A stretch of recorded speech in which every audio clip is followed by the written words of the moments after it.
Welcome back, crypto family. This is XRP before 10K, 10th Life Edition, episode 22. And for me, 22 is very significant. One of the things God promises me was that my 222 was going to come back into my life, and that's my divine partner. And the reason she's going to come back to my life is because I had genuine divine love for her, and we have divine love. And basically, like I said, my divine lover is married right now. But I don't know, it's a long story, but basically divine intervention is the reason she's going to get divorced, because God's opening her eyes so that she can see who I truly was, since she was deceived by my ex, which I currently have a attempted murder charge open against. And actually, today's Tuesday, 6/24/2025. Tomorrow I have court with her for this restraining order because she tried to murder me recently. So yeah, it's a very special episode for me. Sometimes I'm gonna be doing my episodes in the morning due to me needing to actually get sleep for real after work, because I noticed that if I don't get sleep right after work, then I end up dragging it out and I end up real tired the next day. But so yeah, guys. But let's check XRP, man. Let's check it. Let's see where we are at. I'm thinking like $2.10, under $2.10. I'm thinking. Okay. As of 6/24/2025, we were at $2.18. So we actually went up. Just the other day, we were at $1.98 or something like that. So we went back up, guys. We went back up. But yeah, if you're new here, basically my name's Numb Friend. I've been living in a tent to save up my XRP, and during this journey with you guys, I actually had a spiritual awakening, guys, and got saved by Jesus Christ. I was dead inside for 9 years. I was born with light in me, but recently God really fulfilled the things that I've been trying to reach, the level of spirituality and things like that I've been trying to reach. He has blessed me with spiritual gifts. I'm part of a collective that uses Christ's energy to raise the frequency on Earth, and I'm basically like a healer, a light worker, and I was brought in front of you to bring you towards Christ, and I will bring all of you towards Christ through the prophecies that I've already told you guys about, and them coming into fruition and actually happening. You guys are gonna see. Like right now, me and my partner were apart from each other, but she's gonna come into play. Eventually, I will be getting paid to exist, to speak to you guys and show you guys how you can actually obtain this type of power that I have. So yeah, and it's a lot of work, guys, but I just want y'all to know we are going to $10,000. Like, on a spiritual basis, I know this to be fact. I know it to be fact. How is it going to go to $10,000? Everything in the world will be tokenized, and there will be more value on this XRP ledger than there is in cash circulating in the world. This is the Mark of the Beast system. This system will eventually link up with Neuralink and the Mark of the Beast, etc. So it's best to invest now so that you're not enslaved by the system that's coming. And that's what I'm really here to help you guys with. And the thing about me, when I do come into this money, I will not be giving people money. That's not who I am. I will teach you guys how to get closer to Christ in order to obtain the powers for you to be able to actually manifest this abundance in your life, and love and things like that actually matters. Because materialistic things, they do not matter. I'm obtaining money for certain materialistic things, yes, but I'm obtaining that through Christ. It's not that I went out my way just to focus on materialistic things. And that's what I want you guys to understand.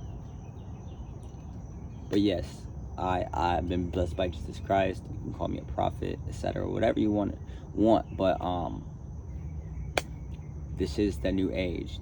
This is the new world, and I'm part of the 144,000. But man, yeah. So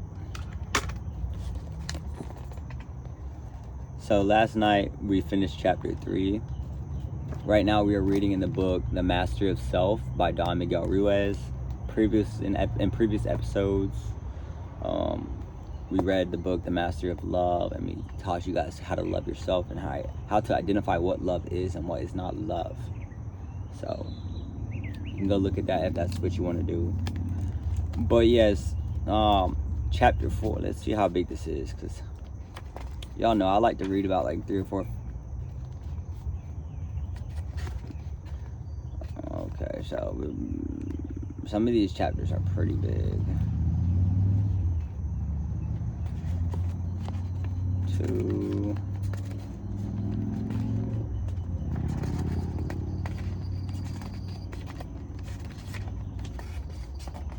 Okay, so this is 10 pages long. We're gonna read 5 pages of this, and then tomorrow we will finish the rest. I don't want to give y'all it all, you know. We gotta take our time with this, because this is not something that can be rushed.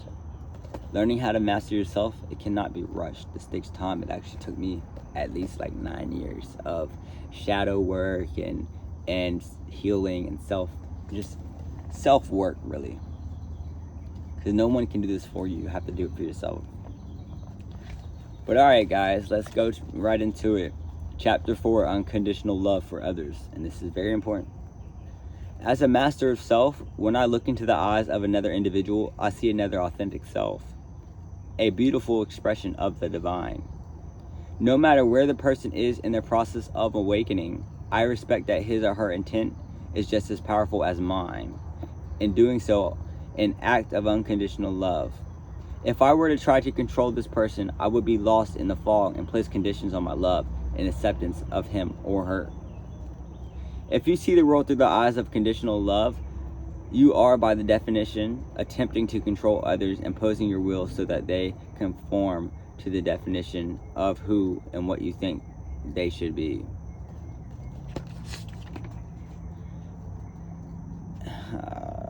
If they don't agree to your demands, they will receive the punishments of your judgment. This is conditional love in a nutshell. But remember, every time you judge someone, you are punishing that person for not following agreements they never made. As you look back over your life, you can see that many of the relationship battles you thought were for your own personal freedom were really battles of who was going to domesticate whom. And every time you experienced a moment of anger, outrage, indignation, or any other negative emotion as the result of someone else's behavior, you created a dream of villains and victims, and you were once again caught in the drama of the party. Perceiving yourself as a victim and another as a villain doesn't allow you to see the person who is truly standing before you. Ooh, I like that. That's powerful.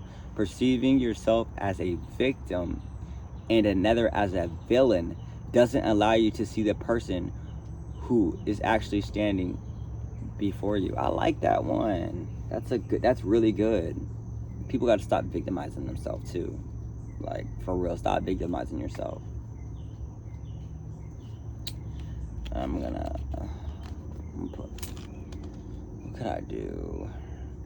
Because I want that one for later. I'm gonna post that on my Twitter. I like that one.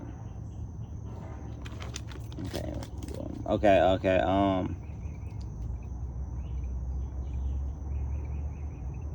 You don't see their story, their past, their heartbreaks, and how all of that has impacted their life and contributed into forming the person you're talking to. All you can see through the fog of domestication is that the person you have cast as the villain in your story isn't living up to the values they think they should. But when you see another with the eyes of unconditional love, you are then able to clearly see who is actually in front of you. A living being whom is trying to survive and thrive in a world filled with domestication. Unconditional love. Unconditional love allows you to disagree with the choices and beliefs of others while still respecting the right to have them. I have a really good topic I want to talk about with this, but I'm not, because it's a sensitive topic and people take things wrong. So I'll just leave that for later, after later down the line, later down the line, once all these prophecies I've spoke on come true, then we'll open up about a certain topic I want to talk about that has relation to God's chosen people. And we're going to have that topic later on down the line, maybe like a year or two from now. But it's going to come, and we're going to have the topic, because a lot of people don't want to have that topic or have that conversation. You feel me?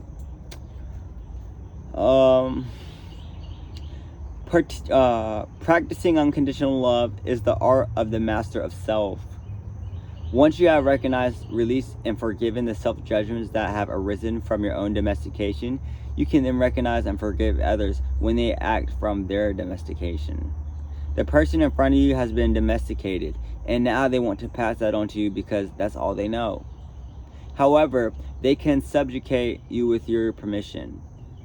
For many people, family can present a unique challenge to seeing through the eyes of unconditional love, because it is here that the roots of domestication are deepest.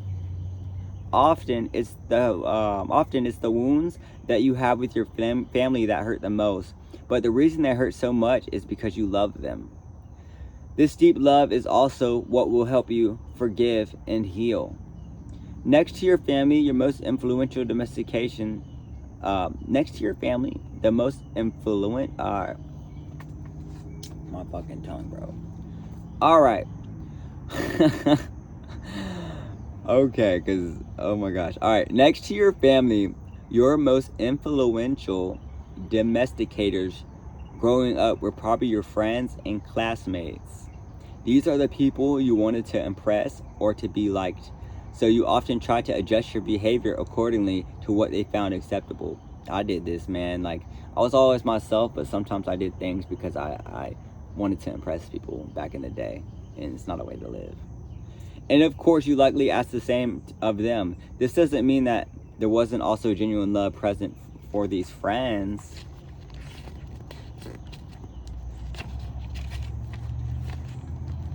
But because you all came from homes rooted in domestication, it was all you knew. And you brought these practices into your relationships. There comes a point in life where we wake up from the dream and we begin to choose friends who accept us, encourage us to grow, and support us.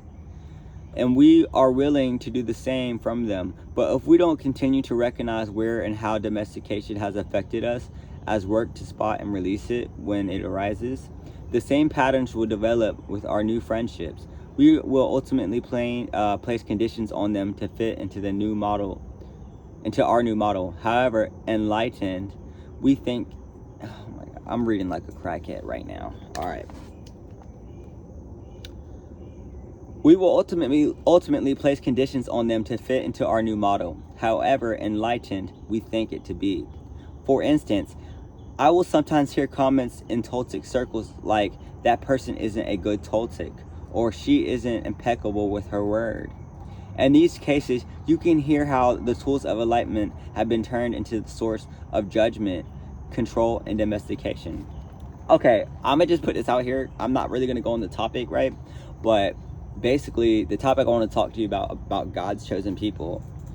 There was someone that at work was talking about something around that, right? And I was trying to explain the topic, and someone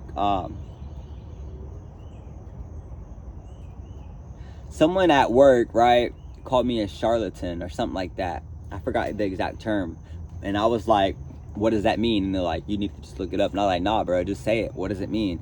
Basically, he was talking shit. He was trying to say that I am deceiving people as if I have some special knowledge that they don't have.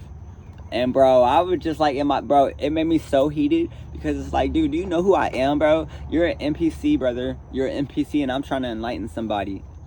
And I'm correcting them to not come at the topic with hate, but come at it with like, an understanding is the best thing you can have, you know? But the dude basically said I was trying to deceive somebody and act as if I had some type of enlightenment that they did not have. I'm not deceiving nobody. I don't have to deceive anybody. I don't ever come from a place of trying to deceive somebody. If I know what I know, I'm gonna let somebody know. I have wisdom that the regular person does not have, you know. So it really like kind of like triggered me so bad, bro. And I just forgave them, because God always tells me forgive them for what they don't know. But it's like they were trying to like tell everybody I said something I didn't say, and I was just like, bro, I did not say that. I did not say that. I said this person did this because this is what their beliefs, but I don't necessarily believe how they went about it. They could have went about it this way. That's what I said. And they tried to say it like I was saying something else. And this is in relation to the topic of God's chosen people, you know? And that's a whole different conversation, but we're going to get on that like a year from now, because I have to, like, I know who I am, but basically to all of you, I have to show you guys the miracles that I can do, so you will understand the things that I am saying is honest, it's truth, and it's coming from a divine source. But yeah, I can't believe he said I was a charlatan. Like, bro, don't ever try me like that, bro. Don't ever try me like that. Do your research on who you're talking to, please. But yeah,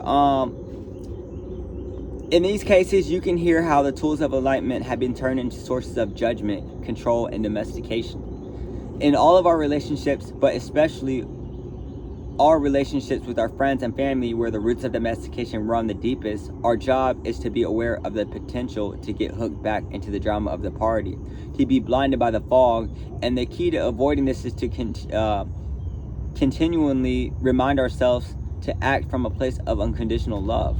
And exactly, like, I didn't snap on bro, but I was just that, it was like he was trying to apply pressure to me, bro, and I'm just like, come on, bro, like, we can agree to disagree, but don't come at me like that, bro, because I'll come back to work with a binder this fucking big of facts, and I'll put on the table and have you read it, and then I'll have you shut up after you see what I know. That's that thing about me. Just like that girl that tried to do character defamation and got my 222 to think I'm the worst human being in the world. I'm laying belt to ass. Excuse my language, but we're doing BTA. Like, I got Christ on my side. I'm not here to play. I'm not here to be sweet. I'm not. I'm here to enlighten y'all, lead y'all down the right direction.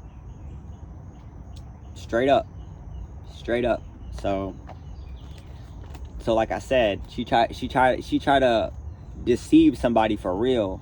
What did I come with? I got court Wednesday, chat. What did I come with? I came with a packet this thick of everything I needed on her. Every single thing. My ancestors say she's going to prison. Don't play with me. Don't play with me. I am so divine. I'm not going to try to ruin someone's life. But you know, karma and what God's doing, that's in his hands.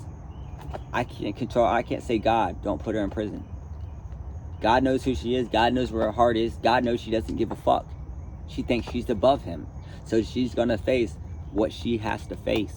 And that's what people have to realize.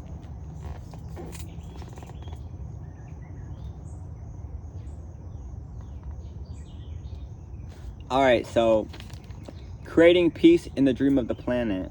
Let me make sure I'm not going to go too far, because... Okay, 1, 2, 3, 4...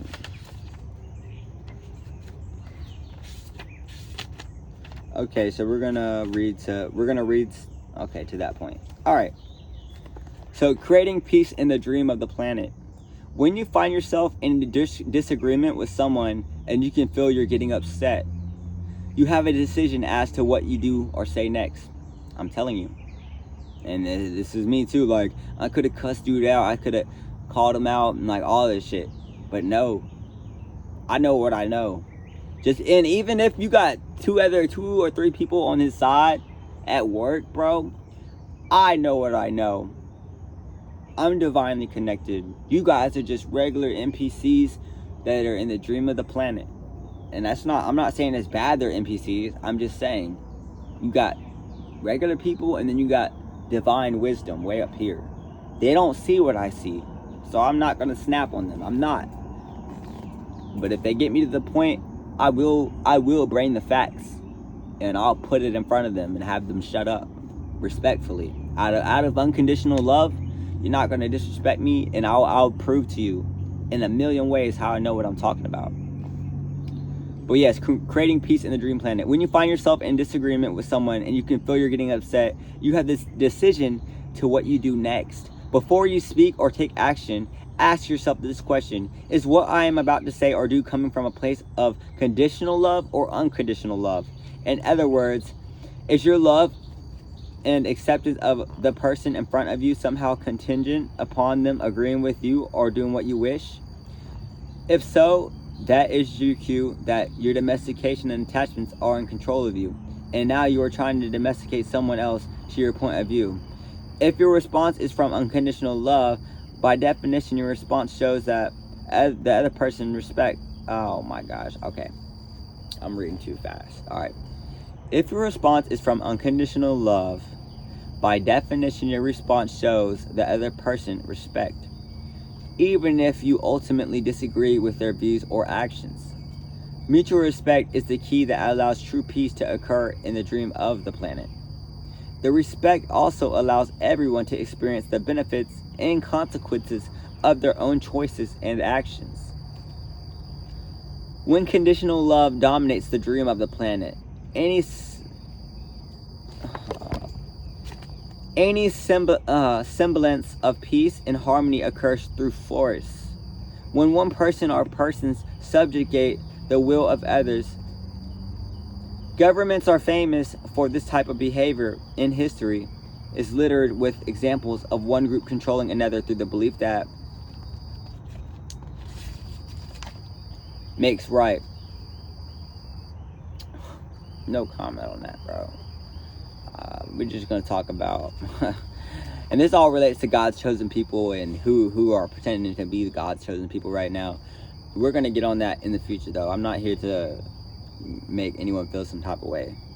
I only can show y'all what God can show y'all, and I can show y'all that eventually, but it's a different topic we'll talk about later on.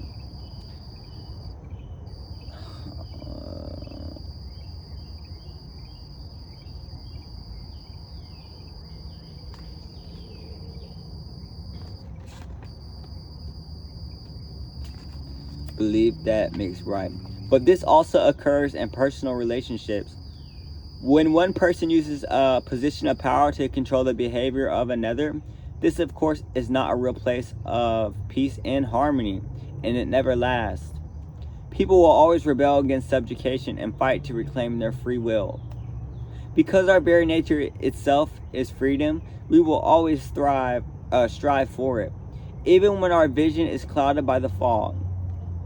The problem is that if a group of people fights for freedom without clearing their own fog first, that is their domestication and attachments. These same people who gain freedom from an oppressor will eventually replace the previous set of conditions with their own, and in turn try to subjugate the people around them in order to establish their vision of peace and harmony. This cycle of imposition and subjugation has been occurring in the dream of the planet for thousands of years. This is how wars begin and start again, and this is true no matter if it's a brawl or street or international conflict, as both stem from one party's desire to subjugate the other, based on the subjugator's belief that their way is the right way. This is the cycle that conditional love always produces. And that's the thing with me. I'm not here to force y'all to believe in God. I'm not here to force y'all to believe I have spiritual gifts and things like that. I'm not here to do that. I'm not going to argue with you about if I do or not. I'm just here to show you guys and allow you guys free will to make your own decision on if you see what God's doing for me, if you see how spiritually divine I am, and if you think XRP is going to go to 10K, I'm not here to force y'all to think that. I'm here to show y'all. And that's the thing. That's the power of really being spiritually divine, connected and tapped in with God and with your ancestors and the realm outside of this planet, this dream planet. But yeah, peace and harmony from one point of view. Peace and harmony from the point of view of unconditional love are the engagement of equals using knowledge and awareness to co-create a dream whose diversity reflects the free will of each individual living in the moment. Of each individual living in the moment. Much like the party where you are the only sober person, you cannot expect everyone to want to be sober or to want to wake up. Nor can you make anyone do so. This is like the Matrix, the red and blue pill. You can't make them take the pill that awakens them. Like they have to do it on their own. You can't force somebody into a spiritual awakening. You can't. I mean, you can like show people that things like this is real, but you can't force anything, and I'm not here to force anybody. So how do we engage from a place of unconditional love? How do we sincerely try to help others awaken without subjugating them? Taking a moment to reflect and discern what your true motivations are is not always easy, especially when you are in the heat of the moment, and the drama of the party is trying to hook you back into believing the dream is real. Furthermore, coming from a place of unconditional rather than conditional love may still involve doing or saying something that the other person doesn't like. But speaking your truth from a place of love and respect is the mastery of self in action. It's at these times that I remember something my father taught me. I am responsible for what I say, but I am not responsible for what you hear. I am responsible to the tips of my fingers and no further, and how someone reacts to what I say or do is out of my control. Yeah, so you're not responsible for how someone perceives you. You can only do your half, you know. Of course, this truth is not meant to be a license to say or do something that is unkind or intentionally hurtful. To be considerate of others is also a choice we have.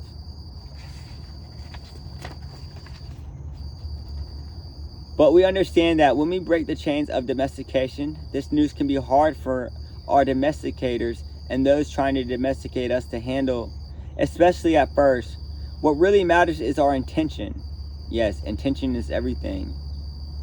If you think XRP is going to 10K, and you have really weird intentions for it, you might not truly ever reach that.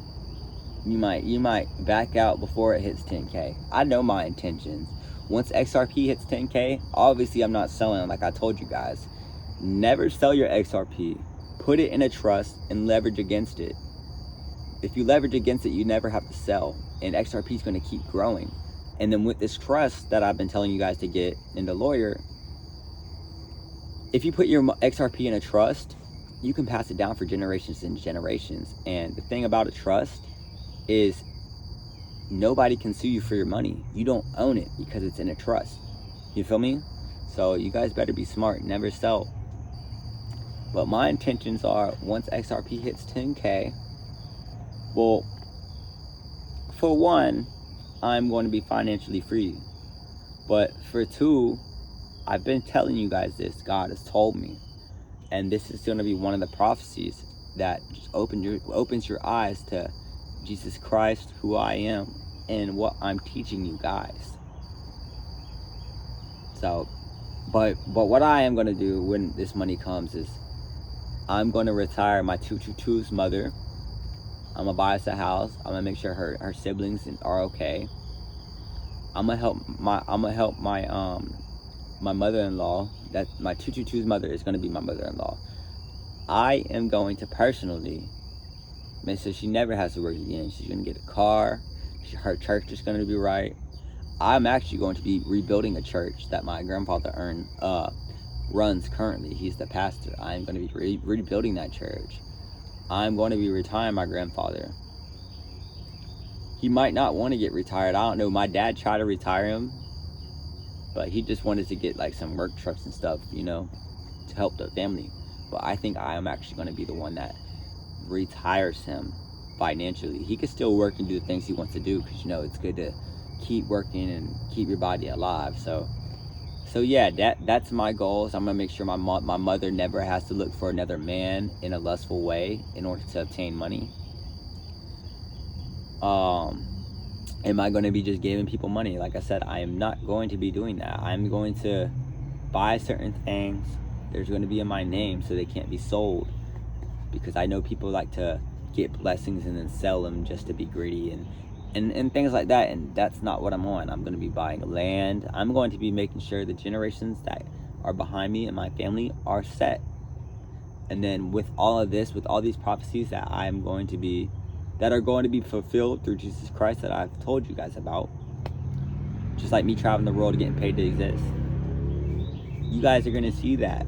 You guys are going to see that. And I'm going to be traveling the world to talk about Jesus Christ and who he is and what he is, because it's I feel like it's really misunderstood.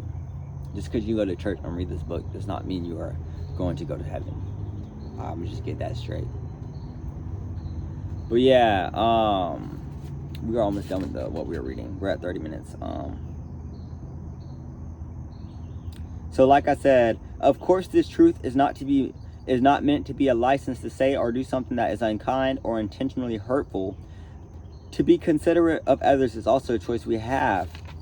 But we understand that when we break the chains of our domestication, this news can be hard for our domesticators and those trying to domesticate us to handle, especially at first. What really matters is our intention.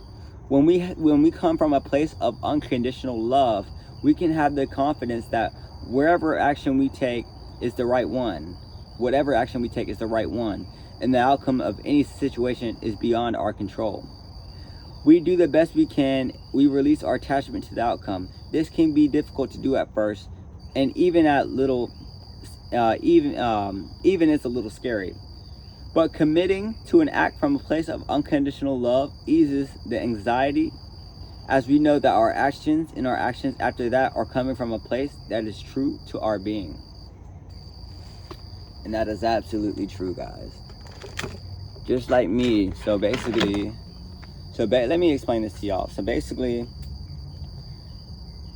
I gotta explain this again. So basically, my 222 is my divine lover, right? We were together in 2017, but I had died inside, and I was dead. I ended up being dead inside for 9 years, right? But this is part of God's whole plan. Anyways, I was dead inside, right? And sometime during that time, I ended up meeting this 666 girl, which I knew from my childhood when I was 5. In like 2020, we got together during this breakup between me and my 222, and I was still dead inside. So, I didn't really make the right choices, and I got tortured, held hostage, and things like that. Anyways, in this time, basically, this girl started manipulating my 222 into thinking I was this horrible person, right? And she really believed that, right? And no hard feelings. I understand. There's some things we just don't understand. Even though I never really got the chance to really speak my truth, because I always got cut off and just called a liar and things like that, and just stuff like that. I understand that my 222 is manipulated, so I don't really have any hard feelings. But during this time, she actually got married to someone that I guess apparently she met and only knew for a couple months. What happened was, I guess she got pregnant, and her mother's views is you can't have sex before marriage. Even though, my 222, I took her virginity and things like that back in the day when we were younger. I guess since she got pregnant, it's kind of obvious you had sex, so she ended up getting married due to her mother's beliefs and her mother's domestications that she put upon my 222. But anyways, with this all being said, when I tried to reach out to my 222, she was very rude to me and said she hated me, and she said I was a tweaker. Clearly I'm not a tweaker, guys. And the thing about it all is, and she called me a tweaker about this 2 weeks ago, so it's not a long time ago, bro. But yeah, she called me these things, and yeah, it kind of upset me, because it's damn, I'm doing everything God wants me to do. I'm a good person. I'm living this lifestyle, and I know who I am. I'm a divine person, protected by Jesus Christ, saved by Jesus Christ. I know who I am, and I've always had this good soul. But, you know, people try to ruin me, but God has my back, and no matter what, it's all gonna work out. Did I say, oh, well, I hate you too, etc., or anything like that to my 222? No, because I have unconditional love for her. I know where her head is at, and I know what she was told, and I see her perspective of things. So all I said to her was, God bless you. May God bring blessings and abundance to your family. That's all I said, and I left it at that. And she tried to write me and saying some other mean stuff. I did not respond. I'm protecting my energy. I'm making my boundaries. I know who I am. I don't have to explain it to anybody. I don't. And that's the thing with you guys.